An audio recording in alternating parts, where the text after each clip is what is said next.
More. Let's bring in America's Quarterly Editor-in-Chief, Brian Winter. Brian, good to see you. I'm hoping that you heard Stefano there with that report from Venezuela. I mean, this is, and he's right, this is quite a stunning reversal.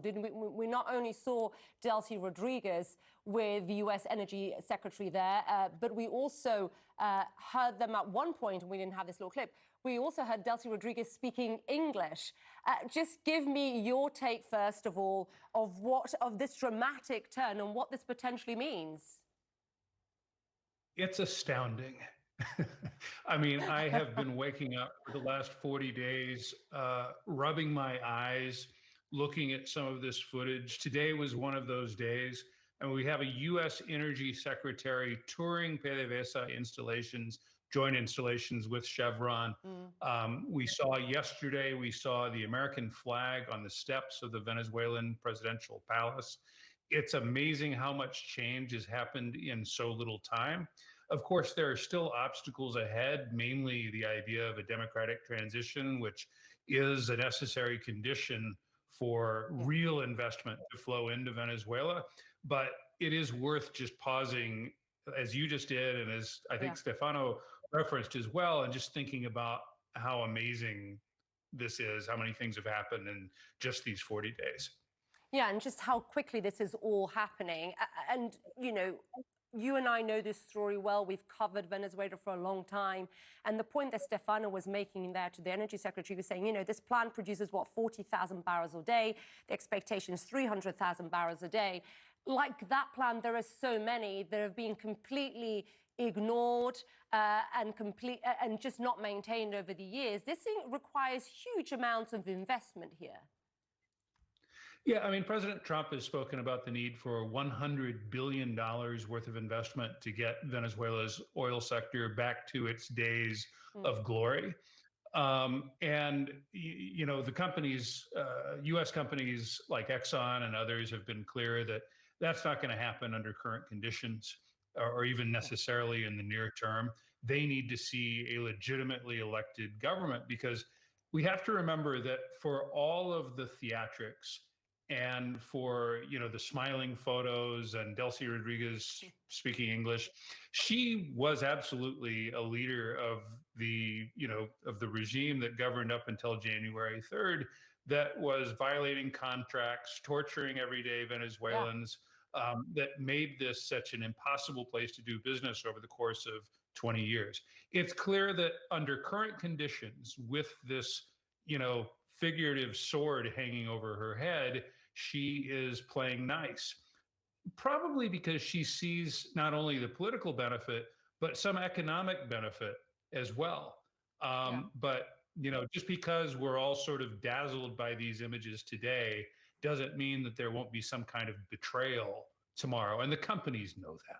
Yeah, and I think, you know, and I think she probably knows that too, that hence why she's playing both sides.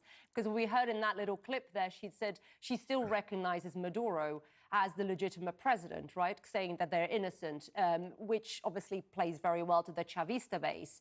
But can we just focus on any sort of eventual transition here?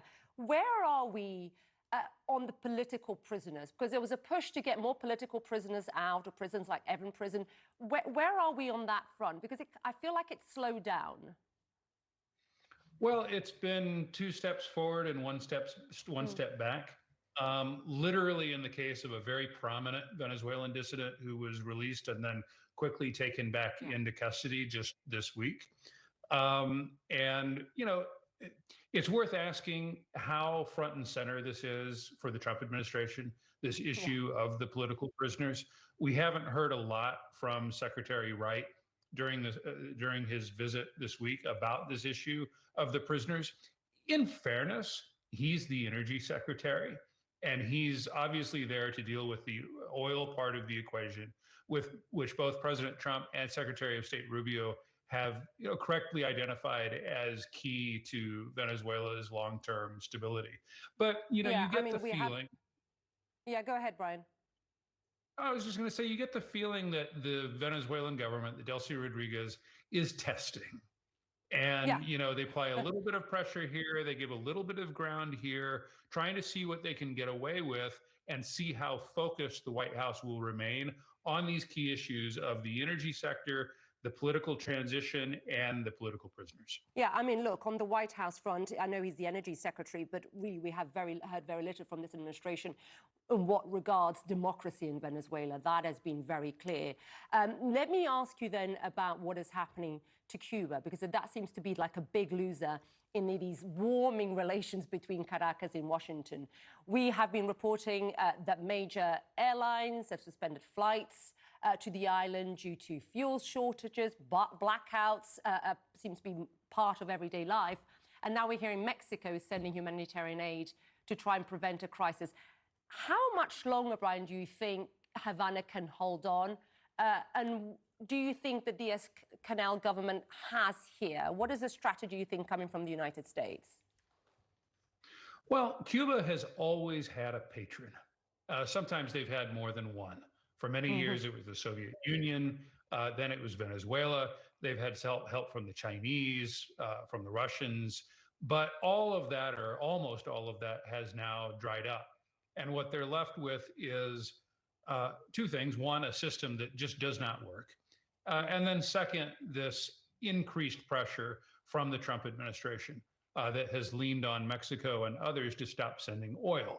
You mentioned that Mexico is sending humanitarian aid. Brazil is also talking about doing that. And, that seems to be where we are now, is that, the Trump administration will tolerate shipments of humanitarian aid. But, it's very clear, I think, to all of us, including the regime in Cuba, that for the Trump administration, Cuba is next. They feel empowered. This thing in Venezuela has gone better than I think they could have imagined so far.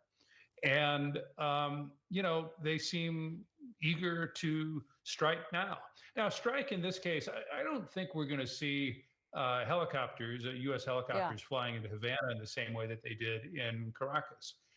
I think what we're seeing, at least publicly, suggests that the Trump administration may be interested in some kind of negotiated transition, similar in some respects to what we saw or what we're seeing in Venezuela, where the Cuban government agrees to open up the economy and the conversation turns to some medium-term transition of power. Let's just see. I know we'll stay across. I know you certainly will reading your articles. Brian, always great to see you. Thanks very much, Brian Winter there. Okay.